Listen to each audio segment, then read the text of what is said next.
Oui, invité exceptionnel de BFM TV, Emmanuel Macron. Bonsoir Emmanuel Macron. Bonsoir. Merci beaucoup d'être avec nous ici à Carvin, au café Le Bellevue, qui nous accueille. Carvin, commune du Pas-de-Calais, 17 000 habitants, circonscription de Marine Le Pen. Ce n'est pas tout à fait un hasard, donc, si vous êtes ici pour cette grande journée, premier grand déplacement après le premier tour. Hier, les électeurs de Carvin ont voté à 40% pour la candidate du Rassemblement national. Jean-Luc Mélenchon a fait 21%, vous, 19%. Vous êtes en troisième position dans cette commune. C'est cette France-là que vous avez du mal à convaincre. Cette France périphérique, la France qui galère, qui se sent souvent abandonnée. Vous lui dites quoi à cette France-là? Bonjour, j'étais à Denain où c'est à peu près la même situation juste avant. Alors hier, les Françaises et les Français sont exprimés pour le premier tour. D'abord, je veux remercier toutes celles et ceux qui m'ont fait confiance parce que le projet que je défends a été placé en tête. C'est un fait et c'est pas une évidence pour un président sortant. Et je crois que depuis François Mitterrand en 1988, il n'y avait pas eu un président sortant qui faisait plus de voix 5 ans après, 7 ans après à l'époque, mais au deuxième passage. Donc c'est un signe de confiance. Ouais. Non mais je dis les choses parce que j'entends aussi cette marque de confiance. Marine Le Pen, elle a progressé aussi, vous avez remarqué. Oui, mais comme vous ne savez pas échappé, elle n'était pas aux responsabilités. Non. C'est souvent plus facile, surtout quand on vit les crises comme nous, de convaincre quand on promet tout et son contraire. Donc, je dois remercier nos compatriotes qui m'ont fait confiance et me permettent d'être devant vous aujourd'hui pour me battre au deuxième tour. Ensuite, moi, je vois notre pays. D'un mot, ça veut dire que ce score, vous êtes content de ce score, quoi. Vous êtes satisfait. Vous attendiez pas autant, vous attendiez plus, moins. Je m'attends à rien. Je suis heureux d'être qualifié pour le deuxième tour. Okay. Et je suis reconnaissant à nos compatriotes d'être plus nombreux à me faire confiance aujourd'hui qu'il y a 5 ans. Je commente les faits. Et ça me permet, mais ça me permet de pouvoir venir au contact et convaincre. Après, je regarde le pays. Ouais. Et là, j'ai une responsabilité particulière de président terminant son mandat et de candidat. Et je vois les fractures. Et en effet, quand je vois les chiffres que vous évoquez, et les difficultés, ma volonté, c'est d'aller convaincre. Et d'aller convaincre en expliquant que le projet que je porte, l'action qu'on a commencée permet de répondre à ces vies qui sont si difficiles. Mais je pense qu'il faut aller beaucoup plus vite et beaucoup plus fort. Non mais j'essaie de dire les choses. Ces terres-là, pourquoi elles votent aujourd'hui? Pourquoi elles sont en colère aussi? Vous l'entendez, cette colère? Mais bien sûr, mais vous savez, les terres, je connais bien le bassin minier parce que j'ai aussi pris des engagements, je les ai tenus et intensifiés. Mais ce sont des terres qui se sont désindustrialisées il y a 40 ans. Bon. Et pendant des décennies, on a laissé ces terres s'enliser dans la difficulté sociale. Et on a laissé les gens rester dans leurs difficultés. Alors, on ne change pas le pays en 5 ans, du jour au lendemain, je suis d'accord. Et ce que j'ai beaucoup entendu, c'est aussi que ça n'allait pas assez vite. Mais je regarde ce qu'on a fait sur le bassin minier, de rénovation de logements. J'étais à Denain il y a quelques instants, là. Il y a 5 ans, quand j'ai été à Denain, il n'y avait pas d'échangeur. On ne pouvait pas faire de logistique. Je me suis engagé à le faire. Il va ouvrir dans quelques jours, ce qui va permettre de créer 1000 emplois sur un espace logistique. Deuxième chose, on va pouvoir installer le SAFRE. On a investi 9 millions d'euros du plan de relance. On va enfin remettre là de l'industrie et des médicaments pour l'arthrose qui vont pouvoir se faire là. Tout ça pour dire qu'il n'y a pas de fatalité. Mais ça prend vous avez remarqué du aussi, temps. Emmanuel Macron, que si vous avez regardé les résultats, que vous avez de meilleurs résultats dans les grandes villes, chez les cadres, c'est un fait aussi. Donc pourquoi ceux-là, vous arrivez à les convaincre? Parce que quand on vit dans la difficulté, on n'achète plus les mots. On veut des actes. Alors je sais que certains reconnaissent ce qu'ils ont vécu, le dédoublement des classes, les premières conséquences, et puis pour les autres, ça ne va pas assez vite. Alors la réponse, qu'est-ce que vous leur dites? Parce qu'il va falloir aller les chercher, ceux-là. Bien sûr, mais les ouvriers, vous savez, les chômeurs, les retraités. Je vais les prendre un par un. Aux chômeurs et aux bénéficiaires du RSA, je leur dis, durant les années qui viennent de s'écouler, on a pu, à 1 million d'entre vous, reproposer des emplois. On n'avait jamais, à un tel rythme, baissé notre chômage. On est passé de 9,6% à 7,4%. Pour la première fois depuis 40 ans, si nous continuons cet effort, on peut aller vers le plein emploi. Donc on va continuer.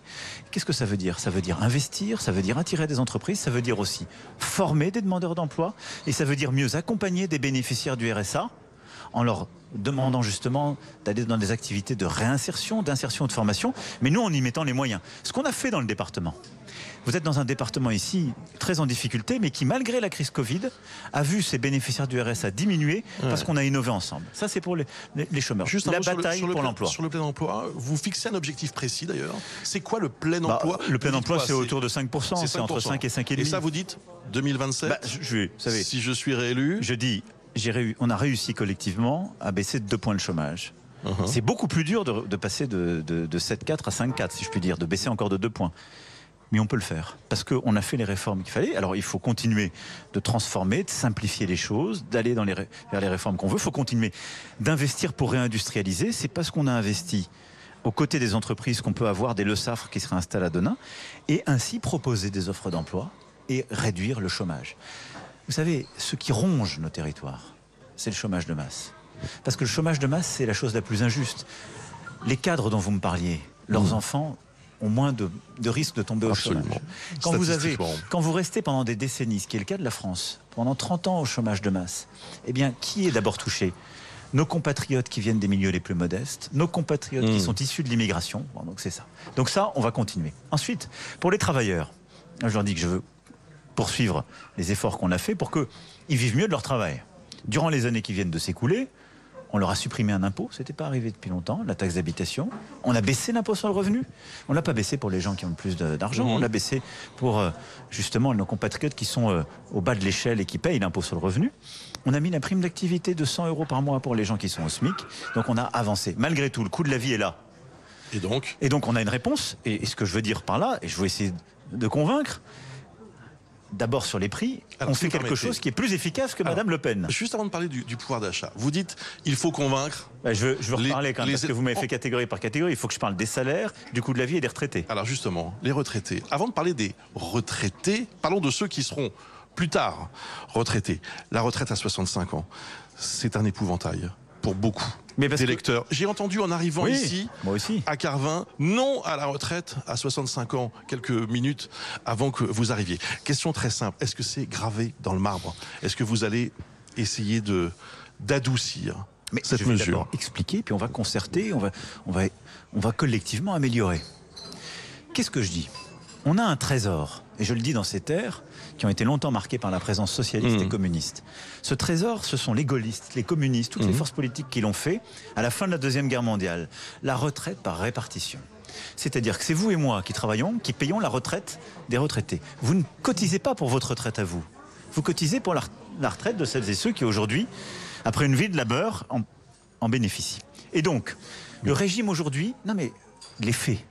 Quand Madame Le Pen, elle dit, moi je ne ferai pas de réforme. Mais les gens ont compris, pardonnez-moi Emmanuel Macron, les gens ont compris 65 ans. Mais je vous explique pourquoi je veux faire les choses. Et pour eux, ça paraît... je vais vous expliquer comment on va le faire collectivement. Donc, je dis aujourd'hui, le système n'est plus financé. Donc aujourd'hui, quand les gens vous disent, d'abord, moi j'entends que l'extrême droite dit, on ne changera pas le système, elle ne propose pas d'améliorer les retraites. Pas que l'extrême droite. Non, mais quand on dit ça, ça veut dire on accepte du déficit. Si on accepte du déficit sur nos retraites, ça veut dire on dit nos enfants qui n'ont pas commencé leurs études à travailler, c'est eux qui paieront parce qu'on n'est pas courageux et qu'on ne sait pas faire les choix. Quand vous voulez équilibrer le système de retraite, soit vous baissez les pensions des retraités. Moi, je trouve que ce serait injuste. Nos retraités, la vie est chère, au contraire, on doit le revaloriser. Je veux faire 2 choses.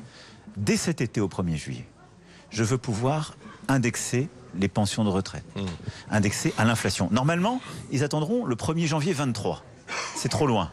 Le coût de la vie est en train d'augmenter. Donc il faut que les 4-5% qu'on a d'inflation, dès le 1er juillet, se voient dans les retraites. Si les Françaises et les Français font confiance, cette indexation se fera dès le 1er juillet. La deuxième, je veux porter la retraite minimale pour quelqu'un qui a sa carrière complète à 1 100 € par mois. Bien. Elle est aujourd'hui de 980-990. Donc je pense qu'il faut plutôt faire l'inverse pour les retraités. L'autre manière d'équilibrer le système, ce serait que je vous dise, je vais vous demander de cotiser davantage. Puisque demandez aux travailleurs. Tous les travailleurs qui sont là avec nous dans le bar, ils savent très bien que le coût de la vie, ils l'ont aussi, c'est dur, le pouvoir d'achat. Donc on ne peut pas augmenter les cotisations. Donc le seul moyen qu'on a, comme on vit plus longtemps, c'est de cotiser plus longtemps. Il ne faut pas le faire n'importe comment. Vous savez que l'espérance de vie en bonne santé en France, c'est 64 ans. Donc quand vous dites 65 ans pour la retraite... Non, attendez, là, vous avez des chiffres. Là vous êtes sur... Ça dépend des critères que vous prenez. Mais on a une espérance de vie santé. plus âgée. Et après, il y a deux critères d'espérance de vie bonne santé. En moyenne. Mais il y en a qui vont quand même beaucoup plus loin. Parce que nos compatriotes ne vont pas au système d'autonomie. Je regarde partout. On a un bon système de santé. L'espérance de vie tout court, énorme différence entre un cadre et un ouvrier. Exactement. Et c'est pour ça, j'y viens. L'ouvrier qui se dit la retraite va arriver à 65 ans. Mais c'est pour ça. Il ne veut pas y aller. Mais il a raison. Parce que ça ne peut pas se faire comme ça. Mais vous n'avez pas l'air de vouloir changer d'avis. Si, mais je vais vous expliquer, parce que ça ne se réduit pas à ça. D'abord, je regarde tous nos voisins. Ils sont entre 65 et 67 ans. On est un des systèmes qui est les plus décalés. Et quand on fait ça, il y a toujours quelqu'un qui paye. Donc ça veut dire que c'est nos jeunes qui payent. Je ne me résous pas à cela. Donc moi je dis, aujourd'hui, comment marche le système ? Vous avez un âge légal qui est à 62 ans. Vous avez des régimes spéciaux, vous partez avant. Ces régimes spéciaux ne correspondent plus à la réalité du pays. Bon. Et vous avez des salariés du secteur privé qui, en moyenne, je mets à part les carrières longues, partent à 63 ans et demi. Et vous avez des millions de nos compatriotes qui, parce qu'ils ont eu des carrières hachées, en particulier beaucoup de femmes, qui ont dû s'arrêter pour élever les enfants, etc., vont travailler jusqu'à 67 ans, qui est ce qu'on appelle l'âge de suppression de la décote. Et donc, il n'y a pas tant de gens que ça qui s'arrêtent à 62 ans, ce serait faux de le dire, parce qu'ils n'ont pas leur retraite complète. Donc moi, ce que je dis, c'est premièrement, on ne va pas le faire du jour au lendemain, ça se discute. La référence que j'ai donnée, excusez-moi, ça se discute. C'est quoi? C'est ça veut dire partenaires sociaux et politiques.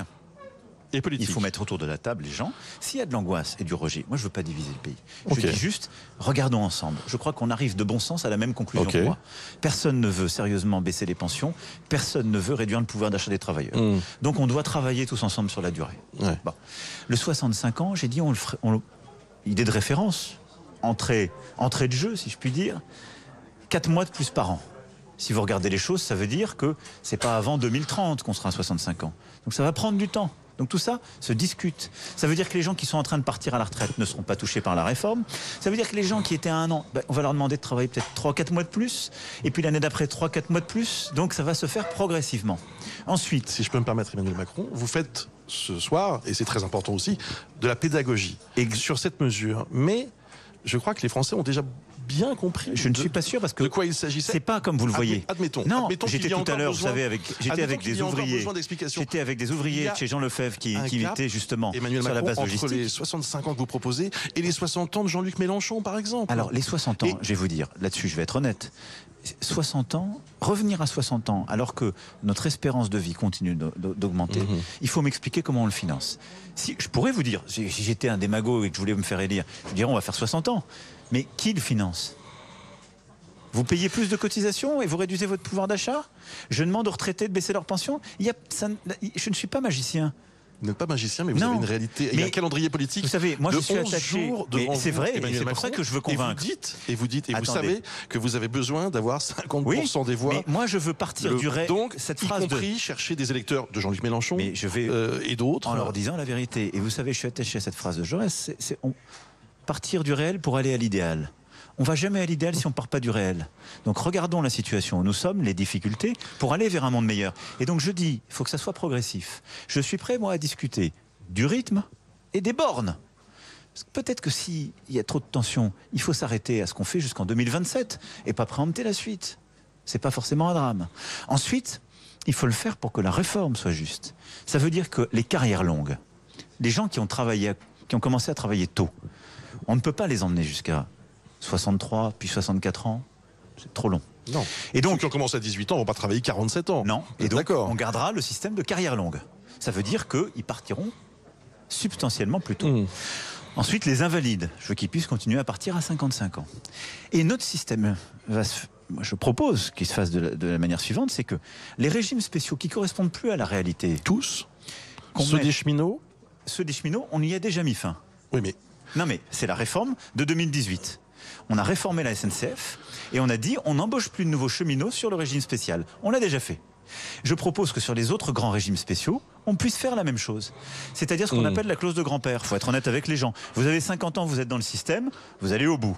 Mais je ne vais pas... Est-ce qu'on va aujourd'hui embaucher quelqu'un, par exemple chez EDF, qui a 20 ans, et lui dire on va vous embaucher dans un système, ça ne correspond plus à la réalité, c'est pas le métier le plus dur quand vous êtes, même par exemple en administratif, et vous allez faire une carrière avec les régimes spéciaux qui ont été pensés il y a des décennies. Par contre, pourquoi je fais ça ?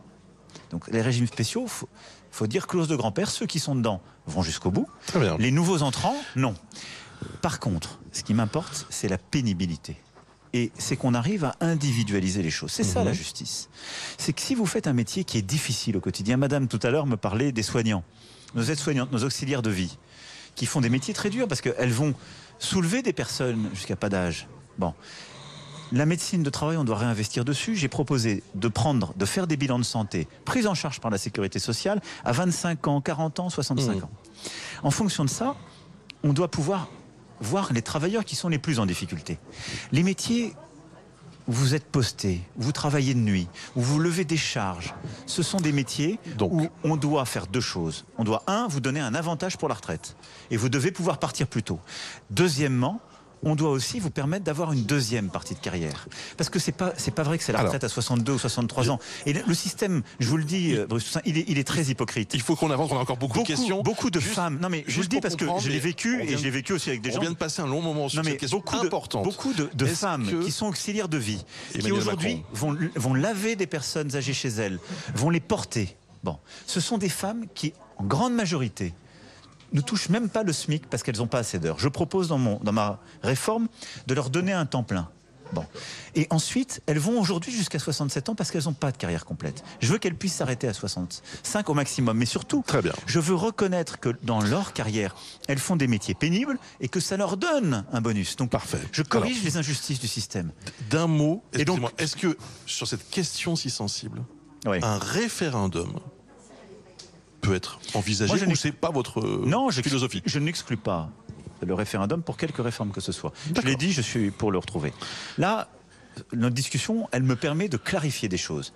Et tous les échanges que j'ai eus ces derniers jours avec nos compatriotes me montrent que ces clarifications sont nécessaires parce qu'on avait retenu qu'un chiffre magique qui n'arrive pas avant 2030, premier mois. Et ce chiffre magique, ça pourrait être 64 ou c'est forcément 65? Non mais ça dépend quel horizon on se donne. Si on se dit, on n'est pas prêt à faire une réforme pour 2030, on veut le faire plus tôt. Si c'est ce qui peut bâtir un compromis, un consensus avec des femmes et des hommes pour qui c'est important.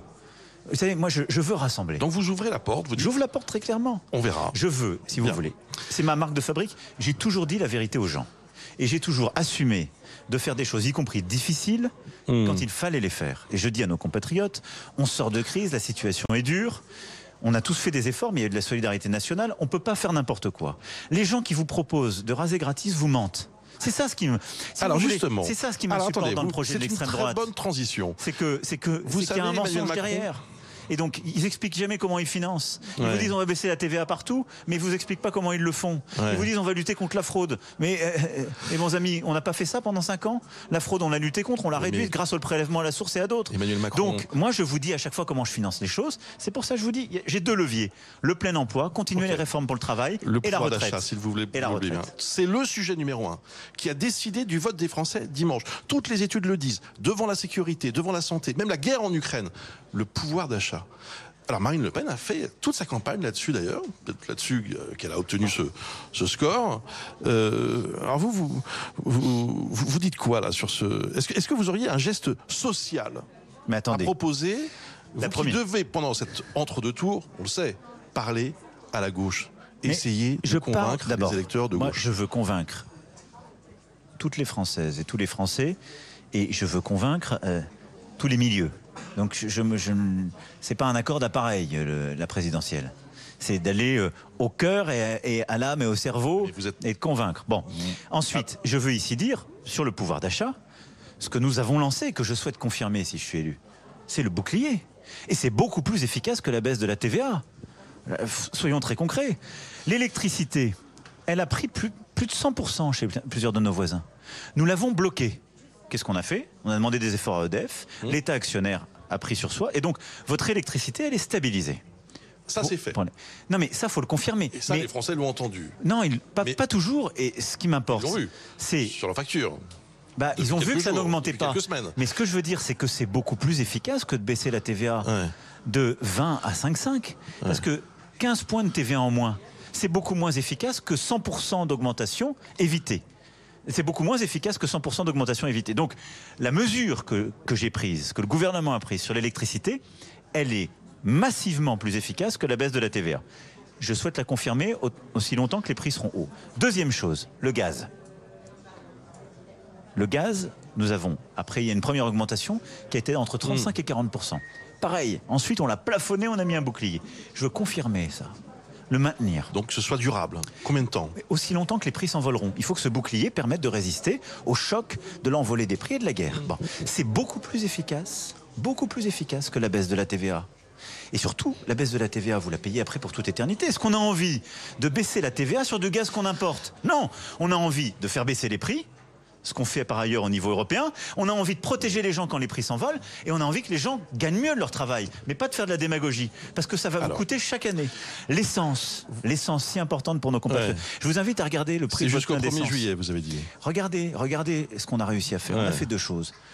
On a d'abord fait la ristourne de 18 centimes. Et en plus de ça, on a fait pression sur les marchés mondiaux avec les Américains, les autres Européens pour baisser les prix. Je regardais par rapport à la fin du mois de mars. On a fait combien de baisses? Entre 25 et 30 centimes selon les stations. Entre 25 et 30 centimes le litre. C'est-à-dire autant que la baisse de la TVA. Mais maintenant, pas dans une loi qui serait votée à l'automne. Parce que la baisse de la TVA, c'est pas avant l'automne. Vous avez dit tout à l'heure qu'il fallait sur les prix. Enrichir et compléter votre projet. Je finis sur le pouvoir d'achat, parce que c'est très important. Je vous en prie. Donc je défends le bilan social que j'ai sur ce sujet. Et que je veux maintenir si les Françaises et les Français me font confiance. Mais je veux le compléter. On a parlé des retraités et du fait que je veux indexer le revenu. Je veux parler des travailleurs. Parce qu'on n'a pas parlé des travailleurs. Aujourd'hui, malgré tout ce qu'on a fait, les gens me disent on vit pas assez bien de notre travail. Et donc moi je veux vraiment qu'on rénove complètement, qu'on change le pacte social dans notre pays. Avec une manière simple mais radicale. Qui est de dire le travailleur a le droit de bénéficier autant que l'actionnaire quand les choses vont mieux dans l'entreprise. Vous le savez, il y a 2 ans, on a fait passer une grande loi, ce qu'on a appelé la loi Pacte, qui a permis de dire une entreprise, dans notre code, elle a une raison de vivre, c'est pas simplement un rassemblement d'actionnaires. Bon. On a permis de généraliser très fortement l'intéressement et la participation. Et beaucoup qui n'en faisaient pas en distribuent. Et puis, on a mis en place cette prime de pouvoir d'achat, limitée à 1 000 €. Beaucoup l'ont fait. 4 à 5 millions de nos compatriotes qui travaillent l'ont eu. Ça ne va pas assez loin. Maintenant, ce que je dis, c'est quand un employeur va verser du dividende, eh bien, il faut qu'il puisse, du côté de ses travailleurs, soit abonder de l'intéressement de la participation, soit utiliser la prime pouvoir d'achat dont je veux porter le plafond à 6 000 €. L'intérêt, c'est quoi? C'est de dire, l'année où ça ne va pas bien, je ne me sers pas de dividende. Je ne fais pas... Pareil pour les salaires, ils ont leur salaire, les primes peut-être, mais il n'y a pas d'intéressement de participation, prime pouvoir d'achat. Mais l'année où ça va bien, parce que ce qui choque nos compatriotes, c'est qu'ils disent l'entreprise sert des dividendes à l'actionnaire, mais moi j'ai rien. L'année où ça va bien, il faut que le salarié puisse profiter. Et la prime pouvoir d'achat qu'on va porter à 6 000 €, elle a une force, c'est qu'elle sera sans charge pour l'employeur et sans fiscalité pour le salarié. Et ça, de manière très concrète, c'est la refonte de notre pacte social. Et ça, je l'ouvre, je le simplifie, je le fais dès cet été, parce que c'est ce qui va permettre à nos compatriotes de faire beaucoup mieux face à l'augmentation du coût de la vie, mais de le faire sans que ça nuise à la compétitivité des entreprises ou à l'emploi, de manière intelligente collectivement. Envisagez-vous de nouvelles mesures sur l'écologie? C'est ce que vous avez semblé dire tout à l'heure, lorsque vous étiez à Denain. Vous avez dit on va enrichir et compléter le projet, notamment sur l'écologie. Oui. Est-ce que vous avez une nouvelle proposition à faire? Là, je vais, pendant ces jours-ci, comme je suis en train de le faire avec vous, expliquer, ferrailler, déployer. Puis je vais discuter avec l'ensemble de celles et ceux qui ne m'ont pas forcément choisi au premier tour, mais qui me disent des choses. Et nos compatriotes, je vais parler à l'ensemble des candidats. Vous avez commencé à le faire, d'ailleurs? De gauche, non, parce que je suis tout de suite venu ce matin, donc je vais le faire tout à l'heure et demain. Vous allez appeler, pardonnez-moi, vous allez appeler tous les candidats? Tout le monde, bien sûr. Philippe Poutou, Éric Zemmour... Je vais appeler tout le monde pour d'abord féliciter, etc. Et puis avoir aussi leur retour, échanger. Comme je le fais avec nos compatriotes, et vous nourrissez... Malgré la violence du débat politique et de cette campagne. Mais vous savez, j'ai en mémoire quelques mots, par exemple, prononcés par Éric Zemmour à votre endroit, qui étaient, comment dire, minimum dur, voire insultant. Ça ne m'a pas échappé, mais si je veux rassembler, il faut écouter. Alors, il y a des gens avec qui vous avez écouté, ça ne veut pas dire que ça va être un grand n'importe quoi. Il y a des gens avec qui j'ai des positions qui ne sont pas réconciliables. Mais d'abord, le respect s'impose dans une démocratie. Ouais. Ensuite, il y a C'est le respect. Moi, j'ai jamais insulté personne. J'ai fait applaudir. Vous savez, hier, j'ai fait applaudir par l'ensemble de celles et ceux qui ont voté pour moi au premier tour, tous les autres candidats. Mais ça sert à quoi, pardonnez-moi? Non, après, il y a des... Est-ce que c'est pas un peu des magots, là? C'est pas... Mais vous pouvez pas dire tout et son contraire. Non, je trouve étonnant. Non, mais... Vous avez... Pourquoi pas? Mais je trouve étonnant que vous le fassiez. C'est une première. Mais parce que le pays vit une première. D'abord, moi j'ai toujours considéré que j'étais le président de tous les Français. Et je veux être le candidat qui va parler à tout le monde. Ouais. J'ai vu tout à l'heure des militants... C'est peut-être le signe que le deuxième tour est tellement serré qu'il faut parler à... Évidemment. Et au-delà du deuxième tour, le pays est fracturé. Et vous savez, je vous disais tout à l'heure, je commençais par là, je suis fier d'être là et qu'il y ait plus de Français qui m'aient fait confiance qu'il y a 5 ans. Parce que c'était pas gagné. Mais je suis très lucide. Et c'est ma responsabilité sur les fractures que nous avons. Et donc ça veut dire qu'il y a des choses qu'on ne fait pas assez vite, ça veut dire qu'il y a des choses que j'ai pas assez entendues. Et si je n'étais pas lucide là-dessus, je ne pourrais pas aller au deuxième tour de manière efficace, et je ne pourrais pas surtout après faire et agir. Je permets juste de vous prévenir que je n'aurais pas forcément être très bien accueilli avec ces coups de fil. L'équipe de Jean-Luc Mélenchon, par exemple, a dit tout à l'heure qu'elle trouvait que c'était bidon. Bon, non mais je ne veux rien faire de bidon. Ce que je veux faire, c'est comprendre, entendre, comme je le fais avec nos compatriotes. Tendre la main, vous avez dit d'ailleurs. Et j'ai dit hier, avec toutes celles et ceux qui sont prêts à agir. Parce que, vous l'avez vous-même dit, et beaucoup l'ont dit sur vos ondes, le Front républicain n'est plus une réalité. Bon. Malgré tout, j'ai vu des femmes et des hommes. Ce matin, encore là, je vais chez des élus qui sont socialistes, où il y a des communistes, où les gens disent on vous soutient. Et donc, ils sont là. Et je veux aussi respecter leur soutien qui m'oblige. Et donc je ne peux pas leur dire vous soutenez un projet. Mais mon projet n'était pas le leur au premier tour. Donc je veux aussi, ça revient à votre question, je veux entendre, mais je veux aussi pouvoir compléter le projet qui est le mien, avec pouvoir entendre ce qui est important. Et voilà, sur par exemple l'écologie, sur la jeunesse, sur quelques mesures qui correspondent à leurs aspirations de premier tour. Mais aussi sur, par exemple, cette réforme des retraites. Moi, je pense qu'elle est importante. Je suis l'un des seuls à l'avoir mis sur la table. Mais non, mais on va pas revenir là-dessus. Non, mais c'est pour vous dire, dans la méthode, c'est de pouvoir les entendre et de dire qu'est-ce qui fait que vous pourriez, en tout cas, plus l'accepter. Emmanuel et donc, Macron, c'est construire ensemble. Et je pense qu'il faut bâtir quelque chose de nouveau auquel notre pays n'est pas habitué. Il faut qu'il y ait quelqu'un qui soit élu, qui puisse décider. Ouais. Mais il faut qu'on change le rythme des choses, qu'on change la méthode au national et au local. Mais vous appelez à quoi? On n'a pas compris. C'est un gouvernement d'union nationale. Les mots sont une majorité. Non, mais le gouvernement d'union nationale, c'est ce qu'on fait en temps de guerre. Bon. Ouais, mais ça veut dire quoi? Ça veut dire que je l'ai fait un peu pendant ces 5 années. J'ai appelé beaucoup de femmes et d'hommes de sensibilités différentes. Ça veut dire que on doit là faire ensemble le bilan de ce premier tour. Et en tirer toutes les conséquences. C'est ce qu'on va faire dans les prochains jours. C'est pour ça que je vais sur des terres qui n'ont pas voté pour moi, pour aussi écouter. Donc, Emmanuel Macron. J'ai pas toutes les réponses ce soir. J'ai compris aussi. La deuxième chose. Excusez-moi, j'ai une question. Voilà, à propos du soutien. C'est qu'ensuite, il faut qu'on puisse élargir et aussi travailler dans le pays différemment. C'est-à-dire que moi, je souhaite associer les forces politiques, les associations, les syndicats différemment dans la mise en œuvre. Est-ce que Nicolas Sarkozy va vous soutenir? Je vous invite à lui demander. Est-ce que vous le souhaitez? Mais je ne peux pas dire le dimanche soir, je veux que toutes celles et ceux qui se retrouvent dans mon projet et qui sont dans ce moment, qui est quand même un moment critique que vit le pays, on doit tous avoir conscience de l'histoire. Et donc, si c'est ça, moi j'ai du respect pour mes prédécesseurs. J'ai eu des échanges avec François Hollande, avec Nicolas Sarkozy. Récemment avec Nicolas Sarkozy. Et donc oui, vous vous êtes vu récemment? Mais je les vois et je leur parle. Bien. Et je l'ai fait d'ailleurs pendant la crise aussi, parce que leurs conseils m'importent. Et je pense que s'ils se retrouvent dans le projet, avec des différences qu'ils peuvent exprimer, d'abord, je serai honoré qu'ils apportent leur soutien. Et 2, j'en tirerai aussi les conséquences de celui-ci, s'ils ont des choses qu'ils veulent ajouter et apporter. Et je veux le faire en pleine transparence. L'élection présidentielle n'est pas le moment où des partis font des conciliabules. C'est ça que je veux vous faire toucher du doigt, parce que nous ne sommes pas un système parlementaire. C'est la rencontre d'un projet, d'une personnalité avec le pays. Néanmoins, on doit pouvoir élargir et rassembler. Donc il faut entendre aussi les voix. Et il faut pouvoir enrichir le projet initial qu'on avait de ces voix et des gens qui vous disent je veux vous rejoindre pas seulement pour faire barrage, mais pour redresser le pays, pour le rendre plus fort, pour que la vie de nos compatriotes soit meilleure. Il y a des rituels. Le débat. Oui. Le grand débat. Télévisé. Face à Marine Le Pen.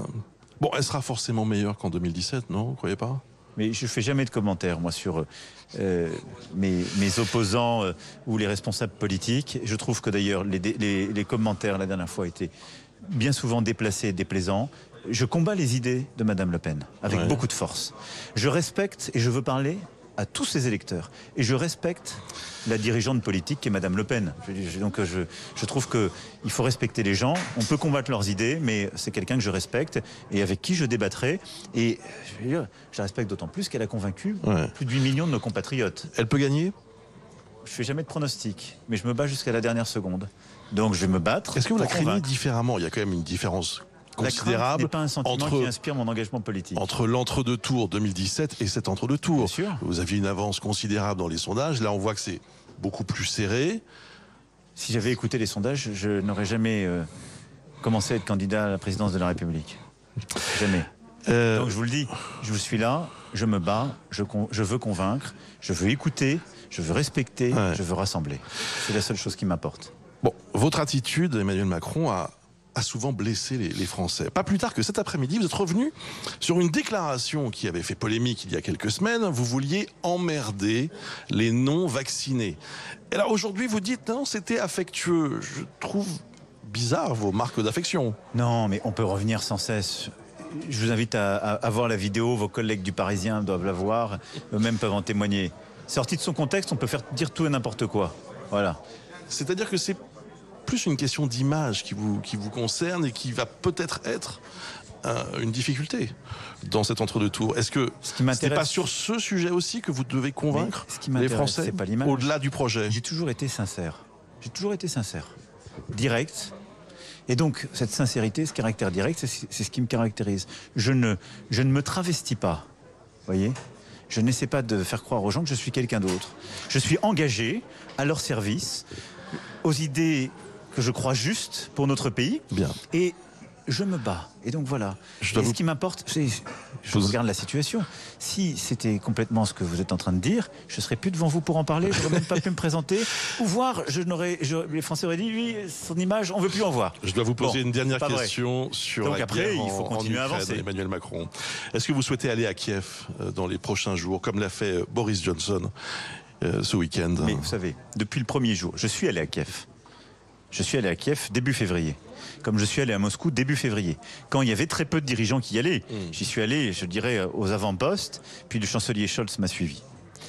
J'y suis allé pour prévenir la guerre. Ensuite, je n'ai cessé d'appeler le président Zelensky et le président Poutine, à chaque fois à la demande du président Zelensky. Je l'ai dit, je suis prêt à tout, aller à Kiev ou dans quelque autre ville ukrainienne que ce soit, mais je ne le ferai pas simplement pour faire une visite d'ambassade. Je le ferai si cette visite permet de déclencher quelque chose, un processus nouveau. Donc je veux que ce soit utile. Ce que nos compatriotes attendent de moi, c'est que j'ai fait tout ce que je pouvais pour essayer d'arrêter la guerre. C'est que pendant cette période, je protège les Françaises et les Français d'une extension de la guerre, qu'on sanctionne la Russie, qu'on soit aux côtés des Ukrainiens et qu'on fasse tout pour éviter l'escalade, ce que je fais.